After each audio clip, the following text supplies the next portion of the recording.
potência do Espírito Santo de Deus. Dá-lhe, Senhor, que possa dobrar.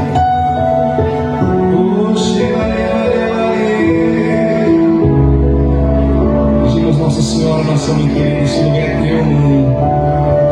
Tu sabes, ó mãe, entregamos tudo que somos, esse teu filho agora chama-se. A senhora conhece. Então coloca agora no teu colo, protegendo de todos os dados inflamados de Satanás.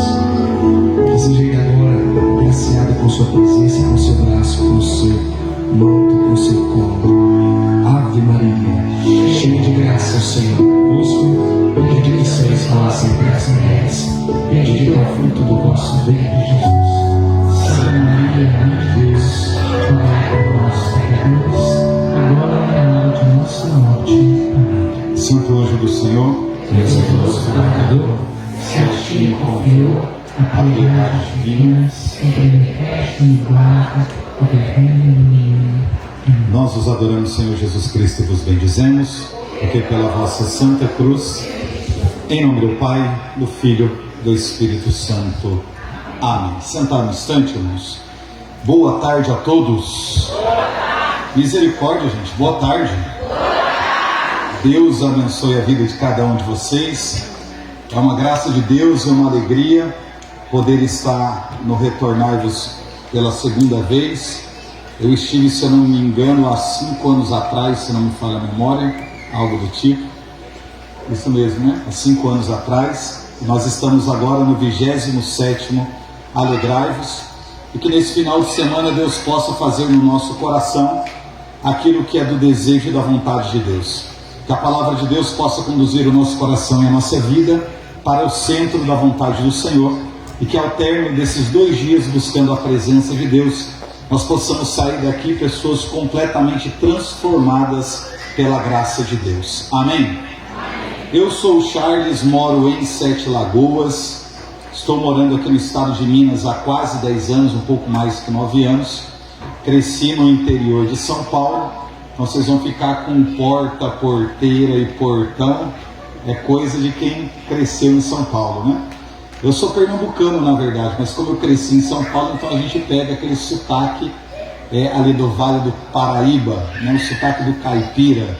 Então vocês tenham paciência que vai ter bastante porta, porteira e portão. Deus seja louvado. Sou casado com a Luciana. Em março, agora desse ano, completamos 16 anos de vida matrimonial. Pai da Kathleen, minha filha, completou 15 anos em março. E o Israel, que tem 10 anos. Vim acompanhado de outros 2 missionários, né, que estão lá no fundo, lá na lojinha. E que Deus possa trabalhar o nosso coração no dia de hoje. Amém, irmãos? Amém. Dá uma olhada para essa pessoa que está do seu lado, diga para ela: Deus quer falar com você nessa tarde. Diz: abra o seu coração, que o Espírito de Deus possa encher a tua alma da graça do reino de Deus. Amém? Você que trouxe a sua Bíblia, o texto que eu vou ler é um texto muito conhecido. Está em Lucas capítulo 1, versículo 26. Lucas capítulo 1, versículo 26.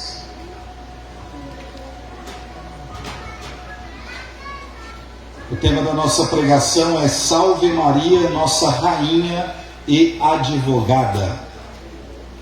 O texto é de Lucas capítulo 1, versículo 26. O tema da nossa pregação é Salve Maria, nossa rainha e advogada. Amém? No 6º mês, o arcanjo Gabriel foi enviado por Deus a uma cidade da Galileia chamada Nazaré, a uma virgem desposada com um homem que se chamava José, da casa de Davi, e o nome da virgem era Maria. Entrando o anjo, disse-lhe: Ave, cheia de graça, o Senhor é contigo. Perturbou-se ela com essas palavras e pôs-se a pensar no que significava semelhante saudação. O anjo disse-lhe: Não temas, Maria, pois encontrastes graça diante de Deus. Eis que concederás e darás à luz um filho, e lhe porás o nome de Jesus. Ele será grande e será chamado Filho do Altíssimo, e o Senhor Deus lhe dará o trono de seu pai Davi, e reinará eternamente na casa de Jacó, e o seu reino não terá fim. Maria perguntou ao anjo: como se fará isso, pois não conheço o homem? Respondeu-lhe o anjo: o Espírito Santo descerá sobre ti, e a força do Altíssimo te envolverá com tua sombra. Por isso, o ente santo que nascer de ti será chamado Filho de Deus. Também Isabel, tua parenta, até ela concebeu um filho na sua velhice, e já está no 6º mês, aquela que é tida por estéril, porque a Deus nenhuma coisa é impossível. Então disse Maria: eis aqui a serva do Senhor, faça-se em mim segundo a tua palavra. E o anjo afastou-se dela. Vamos aplaudir a palavra da nossa salvação? Todas as vezes que nós concedemos um título a alguém, como é no caso aqui do tema da nossa pregação, Salve Maria, nossa rainha e advogada. Todas as vezes que nós concedemos um título a alguém, nós precisamos fazer uma observação: quais são os méritos? É uma pergunta que nós também precisamos fazer. Diante de um título concedido, seja qualquer autoridade que seja, nós precisamos fazer essa pergunta e essa observação de quais são os títulos, ou melhor, quais são os méritos que aquela pessoa tem para que ela possa receber aquele título ou aquela graça. Então essa observação ela precisa ser feita sempre que um título ele é concedido a alguém. E para que a gente possa fazer a observação sobre a questão dos méritos que uma pessoa ela possa ter, a gente precisa analisar a sua vida.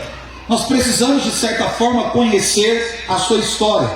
E não conhecer de forma superficial, não. Nós precisamos ter um contato mais profundo com a história de vida daquela pessoa, para que ao lermos a história ou conhecermos a história de vida dessa pessoa, nós possamos ir identificando, à medida que nós fazemos essa observação, quais são os méritos que essa pessoa ela tem ou ela adquiriu no decorrer da sua vida. E nós só fazemos isso, ou só conseguimos isso, fazendo aquilo que os judeus bem sabem fazer, que é fazer memória. O que é fazer memória?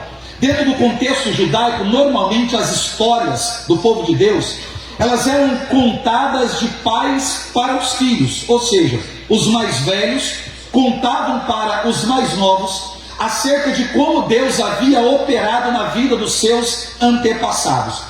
Hoje nós temos acesso à história através daquilo que é escrito, aquilo que é deixado para nós como um legado. Mas antigamente a história ela era passada de geração para geração fazendo memória. Então normalmente os judeus mais velhos, os pais, digamos assim, eles se assentavam à noite em torno de uma fogueira, reuniam ali os seus filhos ou parte ali do seu povo, os jovens, os mais novos, e diante daquela fogueira, até que aquela fogueira se apagasse, eles contavam a história dos seus antepassados.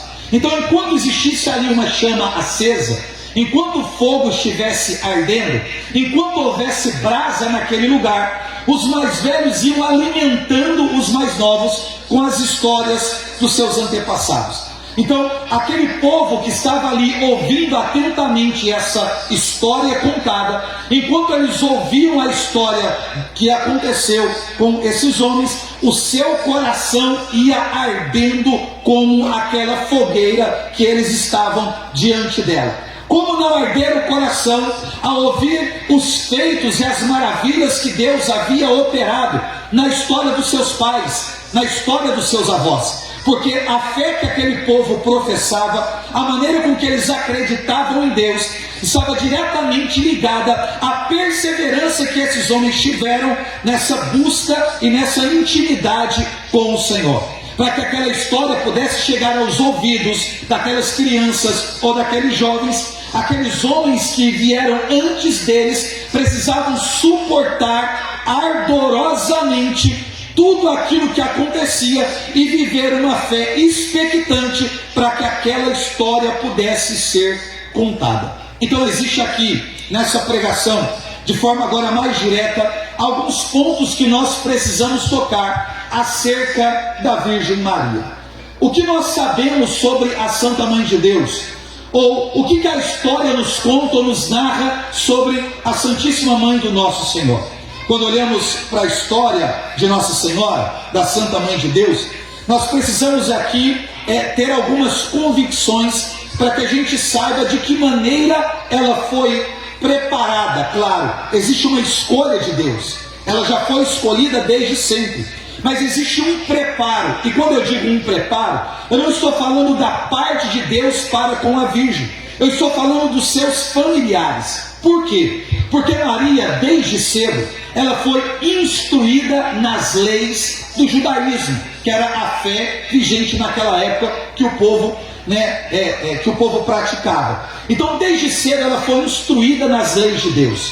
Desde cedo, ela teve acesso aos textos sagrados. Desde cedo, os seus pais fizeram memória com ela acerca das coisas que Deus operou no passado. Então, quando nós olhamos para a cultura judaica, algumas coisas nós precisamos ter entendimento, como por exemplo, quando você pega um judeu, seja ele homem ou uma mulher, um judeu ou uma judia, aos 8 anos, pelo princípio da lei, eles precisam saber de cor todos os salmos da Bíblia. E quando eu falo sobre todos os salmos da Bíblia, eu não estou falando de 50 ou 150 salmos, eu estou falando de todos os salmos que compreendem o saltério antigo, ou seja, eram 365 salmos do saltério judaico. Então, uma criança com 8 anos, ela precisava saber de cor os 365 salmos do saltério antigo. E a gente pensa, Charles, mas é possível uma criança com 8 anos saber de cor essa quantidade de informação, sabendo que existem salmos que tem 10, 20, 30, 35 versículos, e aí você olha para o seu filho ou para uma criança que você conhece, e você pergunta alguma coisa para ela, ela mal consegue te dar uma informação.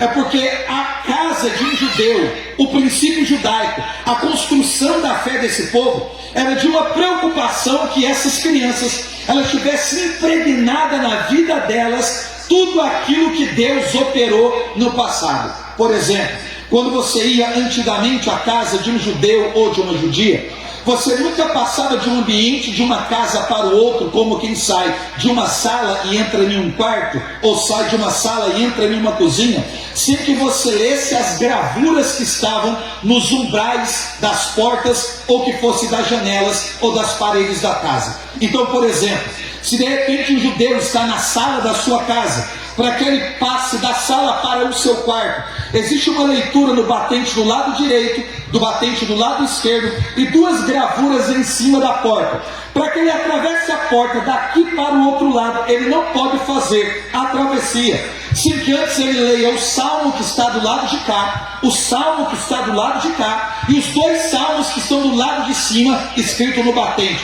Se ele vai ao quarto e abrir uma gaveta, dentro da gaveta tem um salmo. Se ele abrir outra gaveta, na outra gaveta tem outro salmo. E se abrisse a porta de um guarda-roupa que fosse, dentro da nossa realidade, ali teria um outro salmo. Se ele fosse sair do quarto como quem volta para a sala, existiam outros salmos do lado esquerdo, do lado direito, e outros 2 em cima, que não se repetem dentro da casa. O que eu estou dizendo para você? Que dentro da casa de um judeu, contando do lado de dentro, do lado de fora, nas paredes da casa estavam escritos os 365 salmos do saltério antigo. Ou seja, qualquer lugar da casa que o indivíduo fosse, a partir do momento que ele aprendeu a lei, ele não fazia travessia de um lugar para o outro sem ele ter um contato profundo com Deus. Então, normalmente, a maioria dos judeus e das judias sabiam ainda muito cedo os salmos do saltério antigo de cor. Aí a gente pergunta, Charles, mas qual é a importância de tudo isso? Já é o contato que a pessoa pessoa vai tendo com a lei de Deus, é o contato que ela vai tendo, é uma experiência que ela vai tendo com a forma com que Deus fala, a maneira com que Deus opera, as direções que Deus dá, o cuidado que Deus tem, a forma com que Deus atua, alguns atributos de Deus. Todas essas realidades elas vão aprendendo desde a infância, desde pequeno, tendo contato com aquilo que está impregnado dentro da sua casa. Mas para que um judeu pudesse ter acesso à Torá, que é como se fosse a nossa Bíblia, o texto sagrado dos judeus, um judeu homem, ele só poderia ter acesso à Torá a partir dos seus 13 anos. Ou seja, era um momento em que ele poderia escolher um texto do livro sagrado para que ele pudesse meditar. Isso só poderia acontecer a partir dos 13 anos de um judeu, quando ele passava por um ritual chamado Bar Mitzvah. Bar Mitzvah, a palavra bar em hebraico significa filho, e mitzvah ou mitzvot é lei ou mandamento. Quando o homem completava 13 anos, ele tinha que passar por esse ritual chamado Bar Mitzvah. O Bar Mitzvah para um judeu é como a nossa maioridade, para você entender. Por quê? A partir desse ritual, esse menino, ele tem acesso à Torá. É a primeira vez que ele vai à sinagoga em um Shabat, que é um sábado. Então o Bar Mitzvah acontece no sábado, na sinagoga. É a primeira vez que ele vai ter acesso à Torá, que ele vai escolher um texto. Escolhendo um texto, ele vai fazer a leitura do texto em voz alta para todo mundo que está na sinagoga. E depois de fazer a leitura, ele precisa fazer uma reflexão ou uma pregação. Então é a primeira vez que ele lê o texto ali na Torá, diretamente da Torá. É a primeira vez que ele prega para o povo que ali está. É a partir dos seus 13 anos. Para a mulher, esse ritual de passagem não acontece com 13, acontece aos 12 anos, porque o judeu entende que as mulheres amadurecem mais rápido. Então, a partir do momento que a mulher completava 12 anos, ela também tinha um ritual que ela precisava passar, de um acesso à lei que ela precisava ter e de alguns princípios que ela precisava viver. Então, esses pontos do judaísmo sempre foi muito importante para que a gente entenda algumas condições. Por exemplo, por que Jesus começa o seu ministério, a sua vida pública, a partir dos 30 anos? É porque no judaísmo, 30 anos é a idade da maturidade, maioridade aos 13 e maturidade aos 30. Então, se Jesus aparecesse naquela época, chamando os seus discípulos, como chamou e a gente vê nos evangelhos, e ele tivesse 25, 26, 27 anos, ninguém ousaria segui-lo, ou se seguisse, descobrindo, o abandonaria, porque ninguém poderia ser chamado mestre ou rabi, ou ter discípulo abaixo dos 30 anos. Ou seja, você só poderia ter discípulo se você atingisse a idade da maturidade, que é a partir dos 30 anos. Então Jesus começa o ministério aos 30, justamente obedecendo esse princípio. E aqui, as mulheres, as judias, elas passavam por esse ritual aos 12 anos e o homem aos 13. Aí você fala, Charles, por que você está me explicando isso? Para você entender por que Maria, ela diz o sim ao anjo, quando o anjo fala para ela sobre todo o projeto da salvação. Quando a gente olha para o campo teológico, existe uma discussão sobre a idade que Maria tinha quando o anjo foi à casa dela. Então alguns dão a idade de 13 anos, outros de 14 anos e poucos de 15, 16 anos. Mas fica entre 13 e 14 anos aproximadamente a idade de Nossa Senhora. Mas o que se sabe sobre isso? Que ela tem mais do que 12 anos. Mas como a gente faz essa leitura? Pelo texto. Por quê? Porque alguém só pode responder por si se passou pelo ritual. Se não passou pelo ritual, toda resposta que você dá, seja a uma autoridade ou até mesmo a Deus, você precisa consultar os seus pais, porque você está debaixo de uma autoridade constituída. Quando o anjo aparece a Maria e propõe à Virgem Maria todo aquele projeto de salvação, no final ela vai dizer assim: faça-se em mim segundo a tua palavra. Se ela não tivesse passado pelo ritual, ela teria que dizer ao anjo: eu preciso consultar os meus pais. porque quem responde por mim não sou eu, quem responde por mim é os meus pais, ou são os meus pais. Então a gente entende que pelo texto, obedecendo à cultura, ela é alguém que tem mais do que 12 anos, que passou por aquele ritual, então ela tem autoridade para responder ao anjo. Aí a gente olha e diz, mas o que o anjo propõe é algo difícil, é algo complexo, é algo muito complicado de entender. E ela responde prontamente depois de ouvir o anjo dizer, mas é porque Maria já tinha sido preparada nas leis do Senhor. Ela já sabia das profecias que existiam acerca daquele assunto. Ela já saberia que uma virgem conceberia, ou seja, todas essas informações que foram sendo liberadas no decorrer do tempo pelos profetas, ela sabia de todas essas informações, porque Maria ela foi instruída e bem instruída nas leis de Deus. Por exemplo, quando a gente lê o Magnífica, ali tem no mínimo de 14 a 16 citações do Antigo Testamento, citações do texto de Débora, citações do texto de Ana, tem citações do texto de Moisés, tem citações do profeta Isaías, tem alguns salmos contidos ali, ou seja, ela canta, ela ressoa aquele Magnífica, mas aquele Magnífica é cheio de textos, de versículos do Antigo Testamento, porque ela é alguém que tem acesso a tudo aquilo que Deus havia feito no passado. Eu estou dizendo que quando o anjo vai à casa de Maria, o anjo vai visitar alguém que tem espiritualidade. Por quê? Só alguém que tem espiritualidade é capaz de entender a complexidade daquilo que o anjo está dizendo. E aqui nós precisamos aprender muito com a Santa Mãe de Deus, porque muitas vezes a gente faz algumas reclamações ou ponderações a Deus acerca de algumas realidades que nós estamos vivendo. A gente diz, porque Deus não fala comigo, porque Deus não me ajuda, porque parece que Deus não se lembra de mim, parece que Deus virou as costas para mim, parece que quanto mais eu busco a Deus, mais eu busco a presença de Deus, pior as coisas estão ficando. E dependendo daquilo que você está passando, da dor que você está vivendo, você tem em algum momento, ainda que seja curto, uma sensação de que Deus não fala com você. A pergunta é, será que Deus não fala mesmo? Ou será que Deus não está falando, mas somos nós que não temos condições de ouvir a Deus?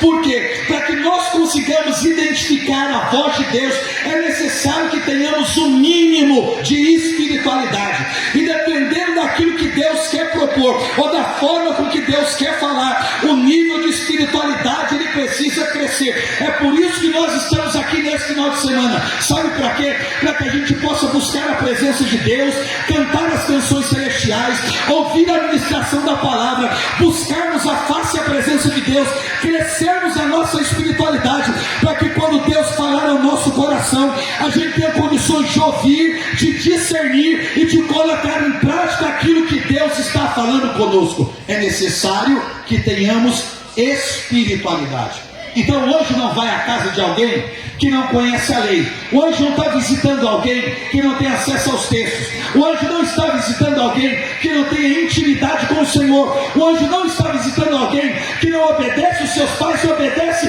acima de tudo a lei de Deus. Ou seja, está obedecendo, está indo à casa de alguém que vive debaixo de instrução e de fidelidade a Deus. Agora, o que sempre mexe no meu coração no texto é que quando o anjo fala com Maria, ela diz assim, o texto diz, perturbou-se ela com semelhante saudação. Ou seja, há uma inquietação no interior de Maria, não porque um anjo apareceu, mas a inquietação é pela forma com que o anjo saudou ela. Imagine você está lá na sala da sua casa, em um dia de sábado, e de repente, você cuidando dos seus afazeres, um anjo aparece para você, um arcanjo desce lá na sua sala, aparece para você e fala com você. Qual tipo de reação você acha que você teria? Você choraria, ajoelharia, abraçaria o anjo, correria, ficaria com medo? Qual tipo de sensação?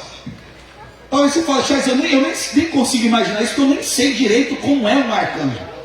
Mas do jeito que você é acostumado a trazer na sua consciência, Imagina um arcanjo aparecendo dentro da sua sala e falando diretamente com você, te chamando pelo nome. Qual a reação que você tem? Essa presença do arcanjo, para Maria foi algo comum, porque ela não se perturbou pelo fato do anjo ter aparecido. O que trouxe inquietação foi a forma com que o anjo falou com ela. Então não é a presença, é o discurso. Mas o que significa esse discurso?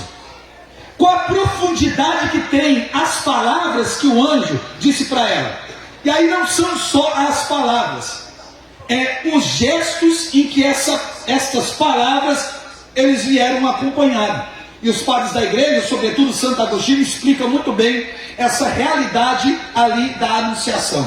Porque assim, irmãos, normalmente, quando a gente lê a maneira com que Deus, ou o anjo do Senhor apareceu ao longo de todo o Antigo Testamento, o homem, ou que fosse uma mulher, eles sempre se escondiam de Deus, ou do anjo de Deus, porque eles tinham uma sensação de que se eles vissem Deus face a face, aspas aí, ou se eles olhassem diretamente para o rosto, ou para o esplendor de um anjo, que eles não suportariam e certamente eles morreriam.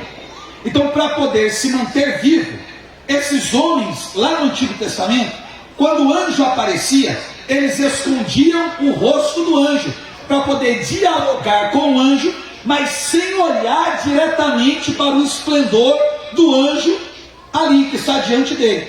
Então, normalmente eles faziam o quê? Se prostravam, ajoelhavam, escondiam o rosto, alguns se colocavam de costas, outros chegaram a colocar, como no caso de Ezequiel, o rosto contra a água. Por que eles faziam, tomavam essas atitudes? Porque eles entendiam assim: nós somos falhos, pecadores, limitados, e o pecado que está em nós, a falha que está em nós, a miséria que nós carregamos, a promiscuidade que toma conta do nosso coração, se nós olharmos para uma criatura celestial, santa como essa, nós não suportaremos. Então a ideia deles era sempre essa: o que nos impede de olhar para um anjo é o pecado que nós cometemos. Então, para que a gente não morra, a gente esconde o rosto do anjo. A gente até dialoga com o anjo, responde as perguntas de um anjo, mas a gente não olha diretamente para o anjo, porque se a gente olhar, a gente morre. Então todos os homens, ao longo do Antigo Testamento, esconderam o rosto, esconderam a face, cobriam a face, viravam de costas, mas não olhavam diretamente para o anjo, porque essa atitude de esconder o rosto, eles estão reconhecendo: eu escondo o meu rosto, porque eu estou diante de uma criatura que é mais santa do que eu, e diante dessa santidade que está diante de mim, cabe a mim ocultar a minha face. Vocês entenderam, sim ou não? Sim. Ok. Santo Agostinho dá uma explicação que para mim é a mais bela de todas. Eu não vi ninguém explicar esse texto como Santo Agostinho. Santo Agostinho diz assim, que quando o anjo entra na casa de Maria e faz essa saudação à Nossa Senhora: ave cheia de graça, o Senhor é contigo. Quando ele sauda a Virgem Maria, ele adota um gesto, porque era o mesmo gesto que tinha de ser acompanhado da saudação, porque todo tipo de palavra dentro da cultura judaica é sempre acompanhado de gestos. Então normalmente essa saudação, ela vem acompanhada de um gesto que está relacionado à prostração. O que significa? Vou te explicar. Quando o anjo desce na casa de Maria, Maria vai fazer aquilo que todo mundo ao longo da história fez, porque ela está diante de um anjo, e porque ela conhece os textos, ela conhece a história, ela sabe fazer memória, ela sabe exatamente o que ela tem que fazer diante de uma realidade espiritual como essa. O normal, olhando para o Antigo Testamento, é que quando o arcanjo entrasse na sua casa, ela escondesse o rosto do anjo, para não olhar para o anjo, dizendo com essa atitude: eu oculto a minha face, porque eu estou diante de alguém que é mais santo do que eu. É o que todo mundo fez ao longo de todo o Antigo Testamento e ao longo da história. Só que quando Maria vai fazer aquilo que é comum, o anjo faz antes dela. Por isso que há essa expressão, perturbou-se com semelhante saudação, porque é uma saudação acompanhada de um gesto. E o gesto e a saudação que traz essa inquietação. Por quê? Porque o anjo é quem vai se prostrar diante de Maria. Isso parece que dá um nó na cabeça da gente. Mas a pergunta que fica é, por que o anjo tomou essa atitude? O que é que o anjo viu para que ele se prostrasse diante de Maria? É porque primeiro o arcanjo está lá diante de Deus, e diante do Senhor, assistindo diante da Trindade, ele está diante da Trindade. Então ali ele está na companhia do Pai, do Filho, do Espírito de Deus. Ou seja, é uma realidade da Trindade, da glória de Deus que se manifesta, dos anjos que assistem diante do trono de Deus. Ele recebe uma ordem, uma missão, diante de uma realidade espiritual como essa. Ou seja, vai à casa de Maria e comunica a ela o projeto de salvação. Mas quando o arcanjo desce, ele vê na casa de Maria a mesma coisa que ele viu no céu. E o texto nos dá essa explicação, porque quando ele fala sobre o projeto de salvação, e Maria pergunta, mas como se dará isso porque eu não conheço homem? Ele diz assim, o anjo vai dizer o que ele está vendo, explica Santo Agostinho. Ele vai dizer assim, o Espírito Santo descerá sobre ti, a sombra do Altíssimo vai te envolver, ou o Altíssimo vai te envolver com sua sombra. A ideia do Espírito descerá sobre ti é o Espírito que se apodera de alguém, como uma pessoa entrelaçada na outra. A sombra ou o Altíssimo vai te envolver com sua sombra. O Altíssimo, biblicamente, representa o Deus Pai. Para que a sombra de alguém possa envolver a vida de uma pessoa, você precisa andar em torno dela, ou seja, andar em círculos. É como se Maria estivesse no meio e o Pai estivesse andando assim em volta dela, para que a sombra do Altíssimo pudesse a envolvê-la, ou seja, cercá-la de todos os lados. Ou seja, o Espírito descerá sobre ti, o Altíssimo envolverá com sua sombra, e você vai gerar o Filho de Deus. O que é que o arcanjo está vendo na casa de Maria? Ele desce do céu diante da presença da Trindade. Quando entra na casa de Maria, ele vê o Espírito Santo abraçado com Nossa Senhora, o Pai andando em volta de Maria e um ventre preparado para receber o Filho de Deus. Ou seja, ele está ajoelhado, prostrado, escondendo o rosto da Virgem Maria, porque ele está dizendo, eu encontrei uma criatura que é mais santa do que eu, e diante dessa criatura eu preciso ocultar a minha face. É a primeira vez na história que um anjo vai cobrir o seu rosto e esconder o seu rosto diante de uma criatura. O que nós aprendemos com isso? Que diante da dinâmica do que aconteceu na casa de Maria, é o arcanjo que vai reconhecer a santidade que existe na Santa Mãe de Deus. Todas as vezes que nós olhamos para a Virgem Maria, nós precisamos entender que naquela saudação que foi feita, o anjo precisou esconder a sua face de Maria, de tamanha santidade. Aí as pessoas dizem assim, se ela tivesse dito não, o que não é uma possibilidade, estou conjecturando, se ela tivesse dito não, Deus teria escolhido outra pessoa. Não, ela foi preparada desde todos os tempos, não teria escolhido.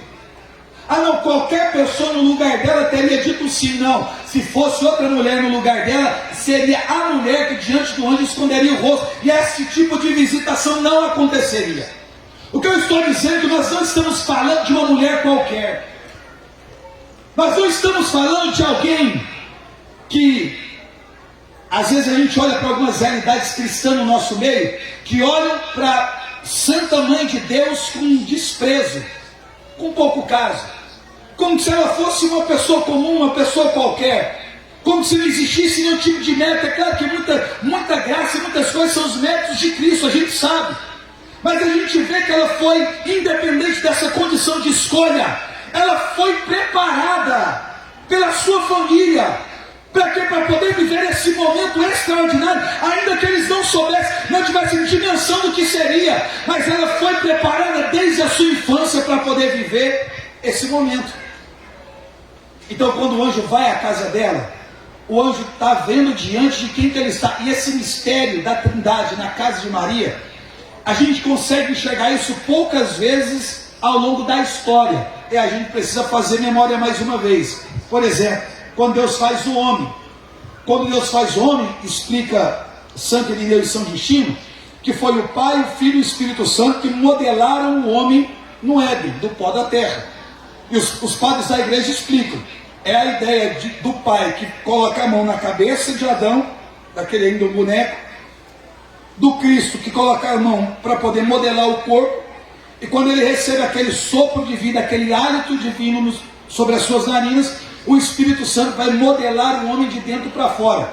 Então são duas mãos, as mãos do Pai na cabeça, as mãos do Filho no corpo e as mãos do Espírito Santo modelando o homem de dentro para fora. Ou seja, façamos o homem a nossa imagem e semelhança. Ou seja, é a Trindade ali modelando o homem na história da criação. Então você vê a Trindade reunida na história da criação.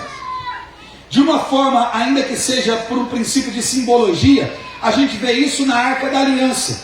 Quando a Arca da Aliança ela é fabricada, ela é construída, é colocado dentro da Arca da Aliança uma tigela com um pouco de maná, aquela tábua com os mandamentos, com as leis de Deus, e a vara de Araão.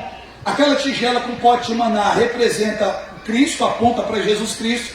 Aquelas leis representam o próprio Deus, e aquela vara de Araão representa o Espírito Santo, ou o poder do Espírito Santo. Então a ideia era a Trindade na arca, ou seja, pelo Filho através do maná, pelo Pai através das leis, e pelo Espírito Santo através daquele cajado, ou daquela vara de Araão que floresceu, que eram os 3 utensílios, objetos que estavam dentro daquela arca. E na casa de Maria, que a gente vê essa realidade da Trindade. Ou seja, irmãos, são pouquíssimas vezes ao longo da história, fazendo memória, que a gente vê esse tipo de coisa acontecendo, somente em situações extraordinárias. Primeiro, para que Deus criasse o homem. Segundo, criando o utensílio máximo da glória de Deus, que era a Arca da Aliança no Antigo Testamento.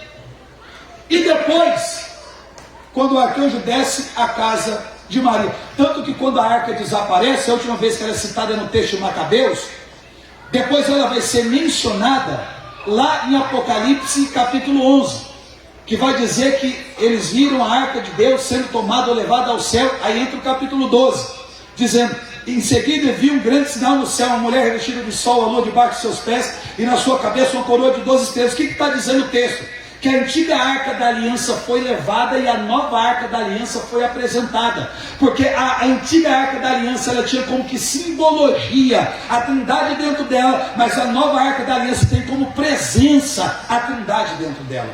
Então é diferente.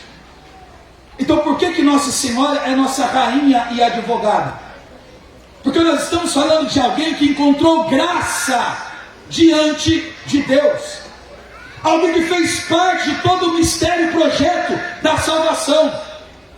Alguém que cuidou do seu filho, estando presente nos momentos mais importantes e assim, de coisas extraordinárias que Cristo viveu e fez. Então nós não estamos falando de qualquer pessoa. Nós estamos falando de alguém que deu o sim e se manteve, e manteve o sim que deu até o final.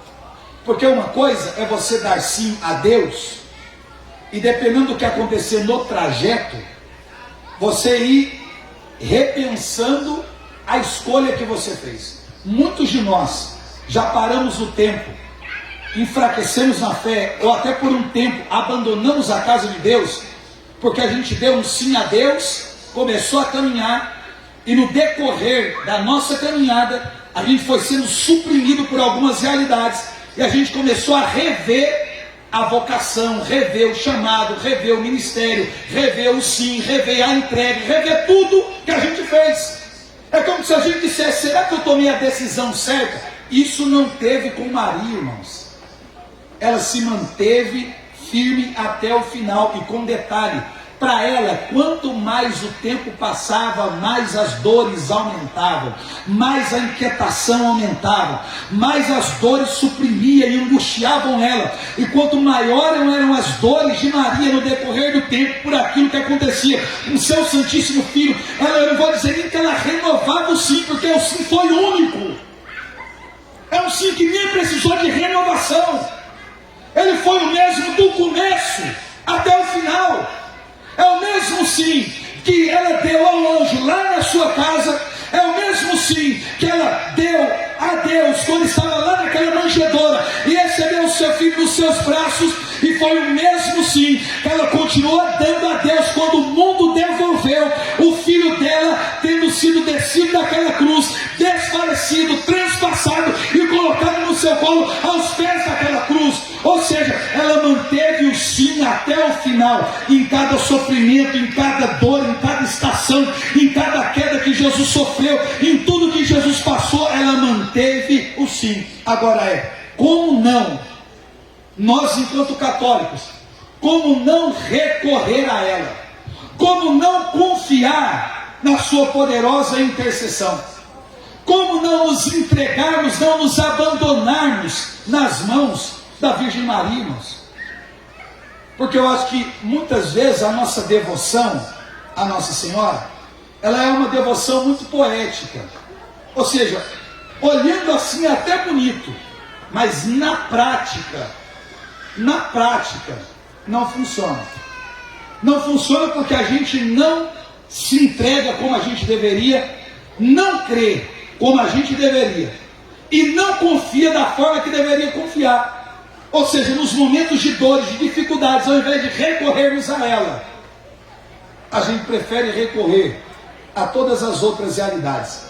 No momento de desespero, no momento de perseguição, no momento de dor, no momento de frustração, ao invés de nós contarmos com a Santa Mãe de Deus, para que ela venha tomar nas mãos a nossa causa, advogar a nosso favor, nos defender diante de uma causa, o que a gente faz? A gente tenta resolver do nosso jeito, da nossa forma, e não funciona.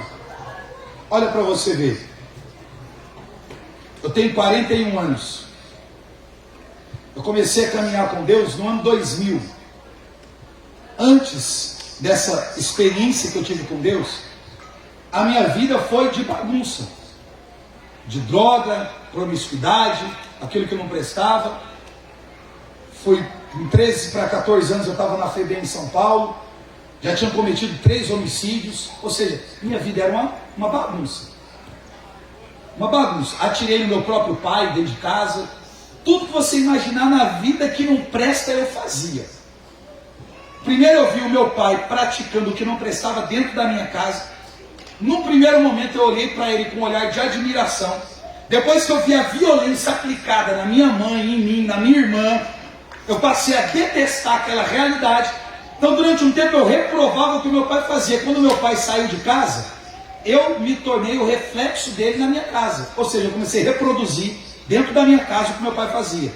O dia que eu vi o meu pai bater na minha mãe, quase matar ela, o meu desejo era de matar o meu pai, foi por isso que eu atirei nele. Porque um dia eu cheguei em casa, ele tinha agredido muito a minha mãe, e eu achei que ele tinha matado ela de tanto bater. E eu, num ato de revolta, atirei nele para poder matá-lo, porque eu não concordei com aquilo que eu via.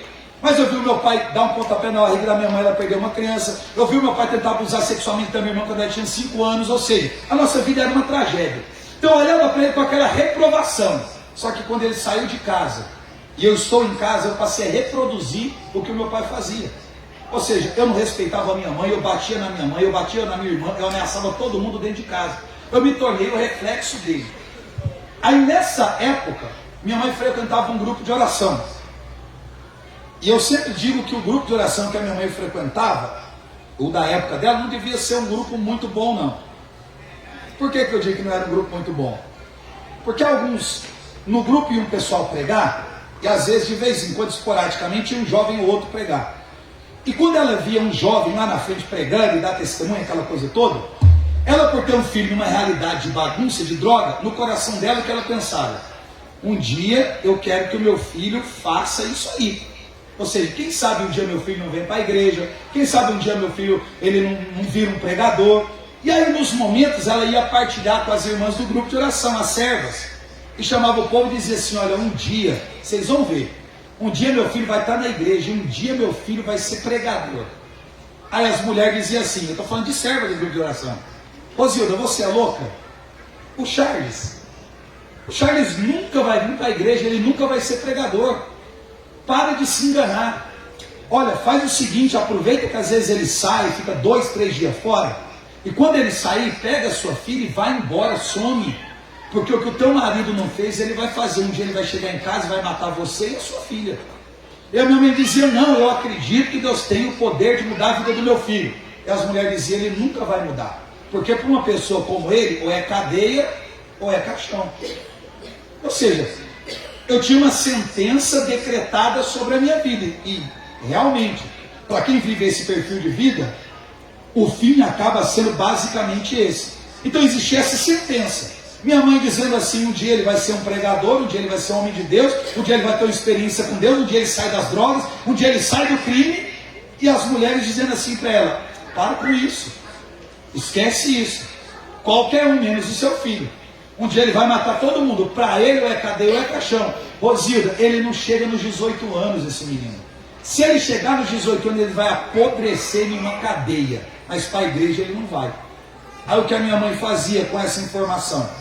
Ela ia para o pé da minha cama, ajoelhava, pegava o terço dela e ia rezar.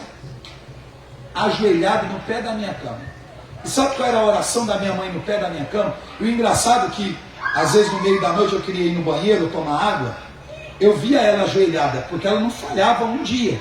Ela esperava eu dormir, ela ia lá, ajoelhava no pé da minha cama e pegava o terço dela e começava a rezar. Eu acordava e via a cena, não me levantava até que ela saísse, mas eu olhava aquilo e pensava: que loucura, eu nunca vou para a igreja, porque eu gostava da vida de bagunça, de crime, daquilo que não prestava. E eu olhava para aquela atitude dela ajoelhada rezando e dizia: eu nunca na minha vida eu vou colocar o pé dentro de uma igreja.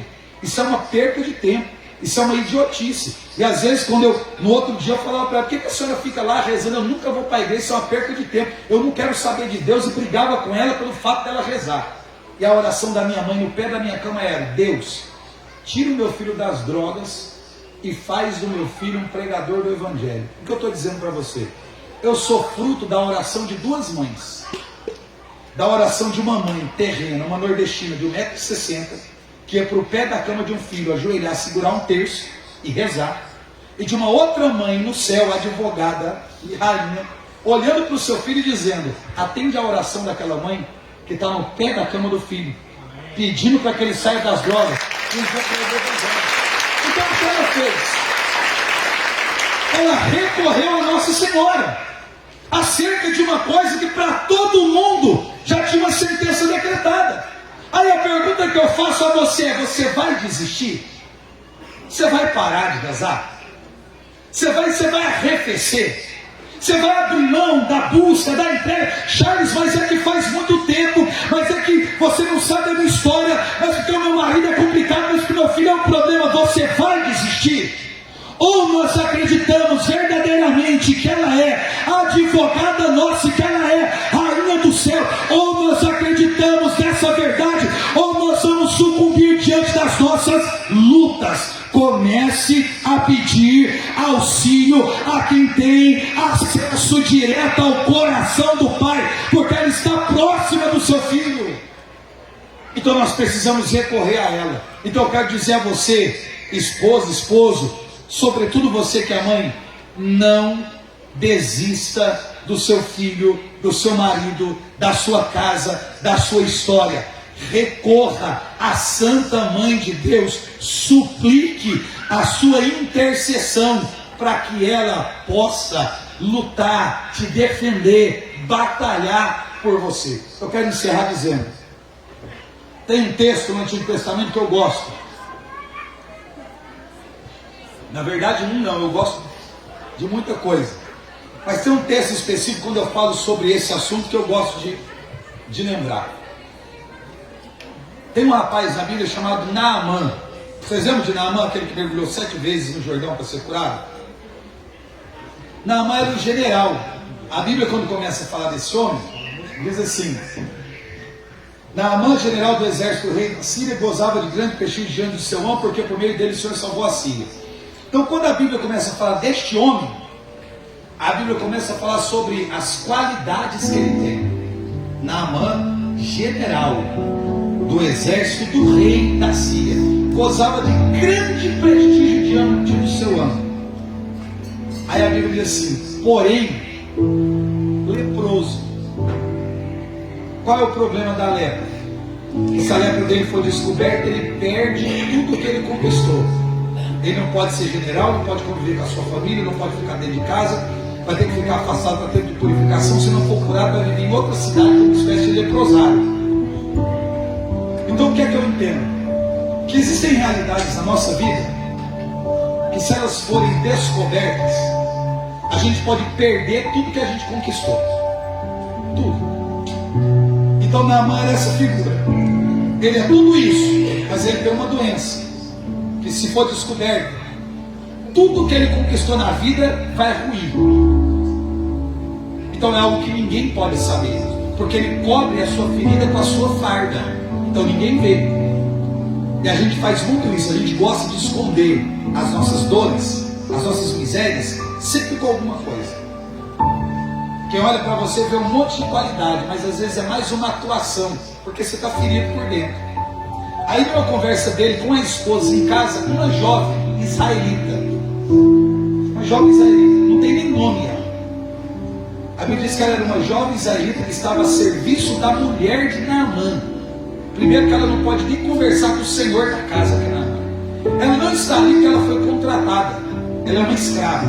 Porque um dia Naamã fez uma incursão no território de Israel, tirou ela das terras dela e escravizou ela na casa dele. Então ela é uma escrava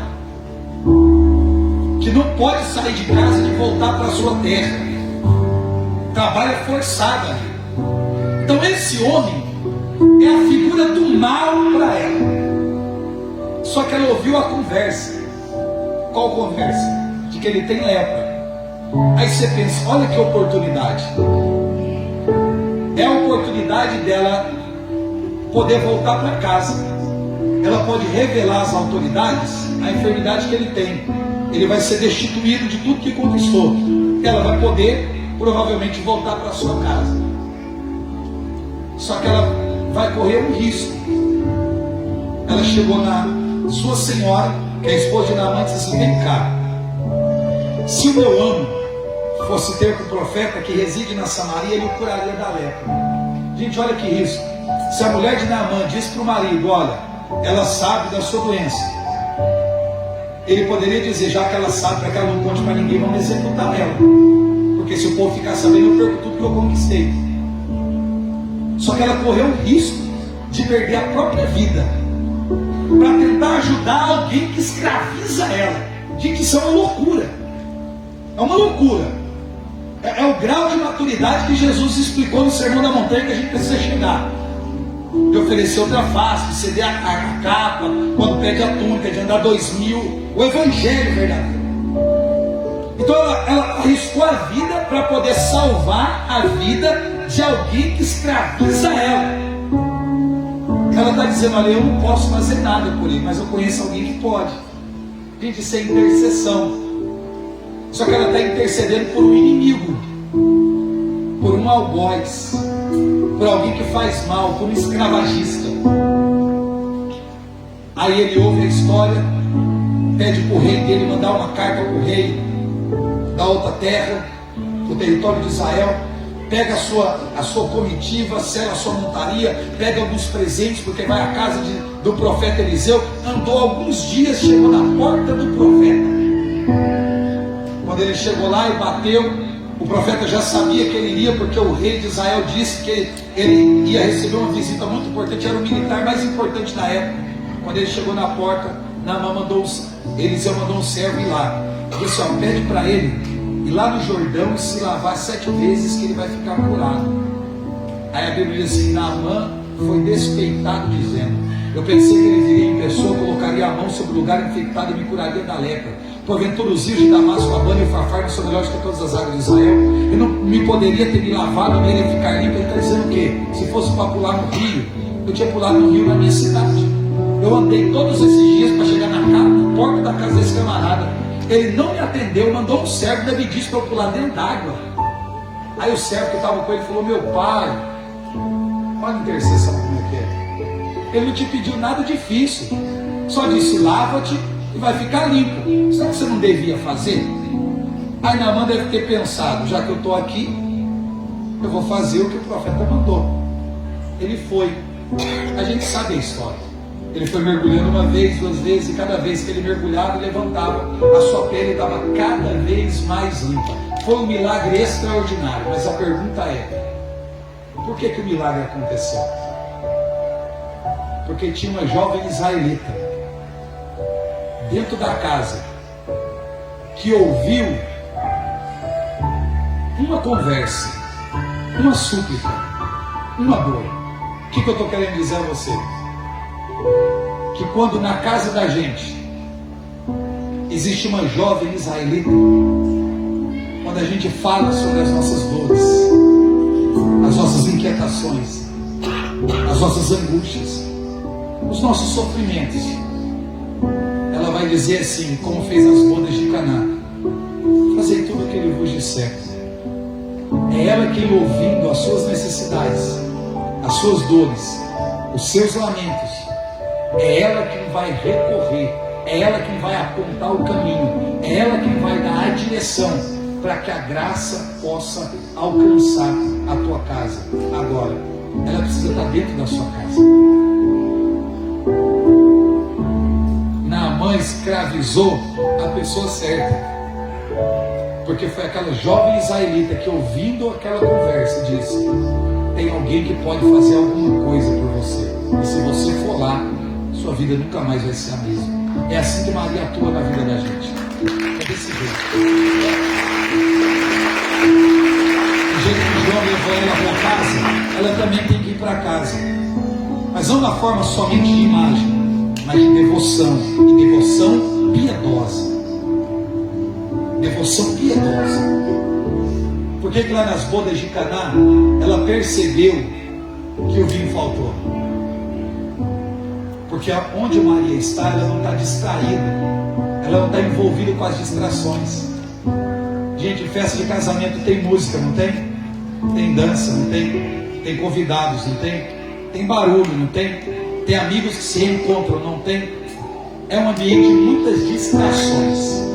Tem gente preocupada só em beber, gente preocupada só em comer, gente preocupada em conversar, gente preocupada em dançar, e um monte de gente cantando as canções. Só que ela não estava distraída com nenhuma dessas coisas. E quem não está distraído sempre percebe que é essencial. Então o que eu quero dizer a você: na sua vida de distração, traga para a sua vida alguém que não se distrai, mas alguém que, quando você se distrair, vai dizer a você: vem cá, filho, vem cá, minha filha, eu tenho um caminho seguro para você. E ela vai te apontar um caminho como aquela jovem israelita. E a cura vai acontecer, a graça vai acontecer, o milagre vai acontecer. Mas eu preciso que ela esteja em casa. Fique de pé para a gente rezar. Só que em casa, como advogada, em casa como rainha. Porque a gente diz: ela é rainha do céu. Ok. Ela é rainha dos apóstolos, tudo bem, mas ela é rainha da sua casa? Ela é rainha da sua vida? Será que ela é advogada da tua casa, das suas causas? Ou você tem tomado a sua própria defesa? Então, se ela vai para casa, que ela atue em casa como rainha da casa, como é do céu, e advogada da casa, para poder tomar as suas causas, porque ela sabe o caminho seguro para chegar ao coração do Pai, ao coração do Filho, porque ela era cheia do Espírito. E se nós recorrermos a ela, nós também trilharemos este caminho seguro. Feche os seus olhos. Feche os seus olhos. Antes de nós cantarmos a canção, com os olhos fechados, eu quero que você faça essa dinâmica comigo. Imagine você na rua da sua casa. Não sei se é morro, asfalto, terra. Você do lado de fora da sua casa, na rua, no meio da rua, você é no meio da rua da sua casa. E você olhando assim, longe, seja numa subida ou numa descida, eu quero que você imagine Nossa Senhora caminhando na sua direção. No título que você tem devoção, como de Fátima, das dores, das graças. Eu quero que você imagine ela chegando bem perto de você, mais perto, um pouco mais perto. Eu quero que você sinta ela segurando as tuas mãos, as suas duas mãos, suavemente. Eu quero que você olhe nos olhos de Maria. Eu não sei se para você os olhos dela são azuis, verdes, castanhos. Eu quero que você, olhando nos olhos dela, veja ela te dando um leve sorriso, um discreto sorriso.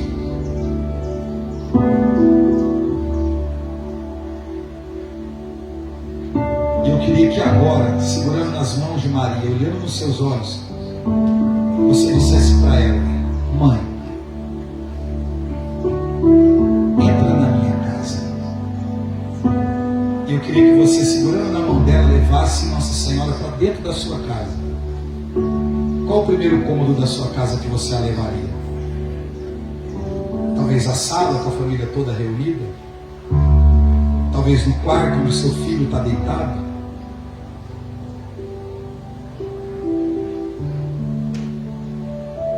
Eu queria que você reunisse a sua família,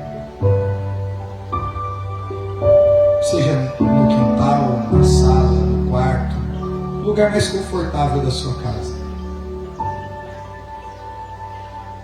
E eu queria que você dissesse a ela: me ajude com eles.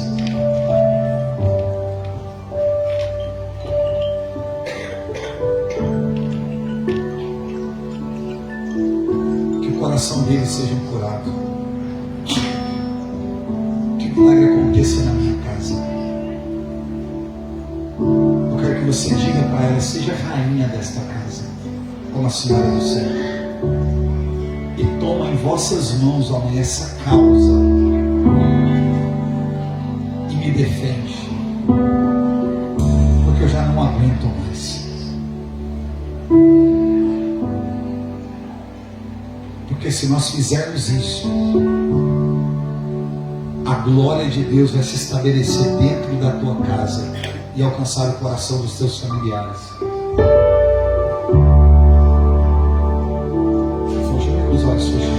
Augusta rainha do céu, soberana dos anjos, recebeste de Deus o poder e a missão de pisar a cabeça do mal, e por isso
nosso Deus e contando com a intercessão, a santa mão de Deus. Vai dizendo: ó Mãe, intercede pela minha causa.